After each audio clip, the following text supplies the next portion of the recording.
Welcome back to Red Business in Focus, with thanks to Cork's local enterprise offices, where we bring you a selection of success stories from local businesses across Cork. This week we're going to meet with Orla McAndrew, who is a multi-award winning celebrity chef and mother of 3 young girls, whose culinary journey took a serendipitous turn that redefined her life. Fast forward to today, and Orla is Ireland's first zero-waste wedding caterer, who has catered for hundreds of private luxury weddings. Orla, you're very welcome to Red Business in Focus. How are you? I'm great, Jonathan. Great to be here. Thank you. Like everybody who comes on, you have 30 seconds to tell us what you do. So I'm a wedding and event caterer. I also offer couples the opportunity to have a zero-waste wedding, which means if they trust me, I deliver a wedding that they know nothing about, and it's all dependent on the surplus food that I get on the week of the wedding. Wow, okay, so there's a bit of a gamble there, isn't there? Because you don't know what you're going to produce, but I'm presuming you give them a kind of a broad idea of what catering would look like. I do, because I know what's in season at the time, and obviously I'm relying on my suppliers. I know what they've got at the time, so I can give them a rough idea of what it might look like, but there are absolutely no guarantees, and it just depends on what's in surplus on the week. I mean, are we talking about salmon and beef, or is it... Not generally, not generally, which is appealing. You know, I suppose weddings are moving on at the moment. They look completely different, even in the last couple of years since I started.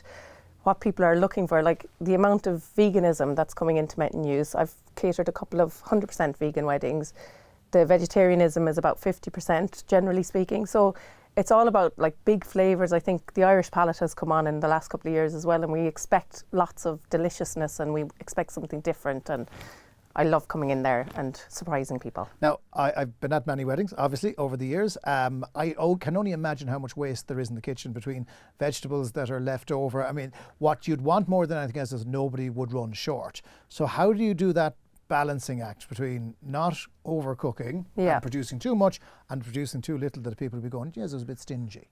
Yeah, well, that's the one question actually that I'm always asked, and I think it's about, I suppose the first wedding that I ever did, and I had never catered a wedding before in my life. It was delicious, the food was amazing, but I had way too much food because I didn't know how to cater for 130 people.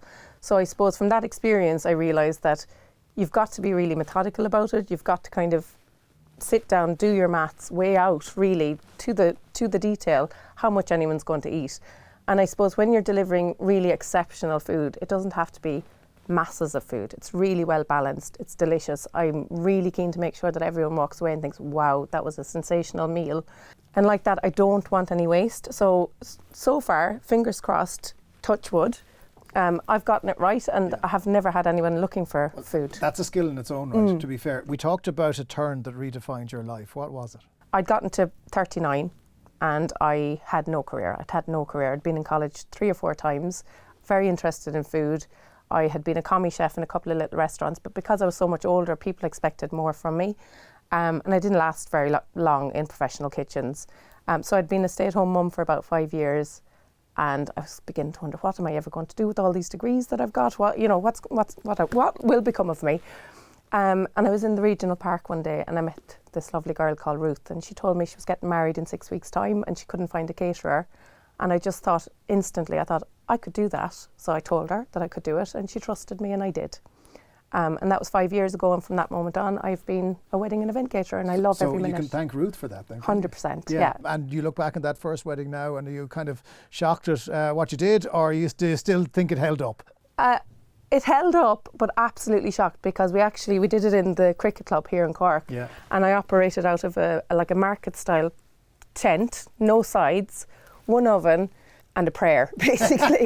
And now, obviously, I have a full kitchen behind me and a full team of people. But it was a stunning meal. We fed 130 people. I look back and I'm very proud, but I'm also like, how did I do that? Manage that? Yeah, which is the key. The local enterprise office did help you when it came to, I suppose, telling people what you do and getting a website up and running. So you really benefited from the Trading Online voucher. Yes, twice actually, which was fantastic. So the first time was during COVID, I started selling kind of care packages and homemade meals.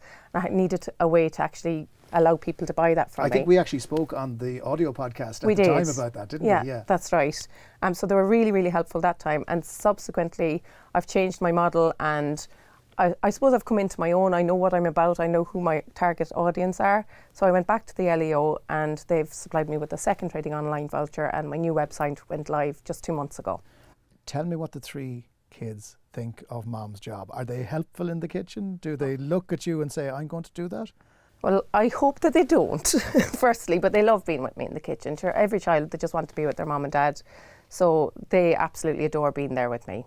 Orla, what's the website if people want to look you up? It's www.omcatering.ie.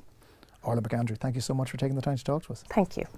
That's it for this episode. Thank you so much for joining us. Next week, we'll be meeting an exciting panel of creative business people ahead of their involvement at the upcoming Showcase 2024 Expo, the annual event that welcomes over 3,000 visitors across 3 days in Dublin's RDS. Thanks as always to our partners, Cork's local enterprise offices. We'll see you on the next one.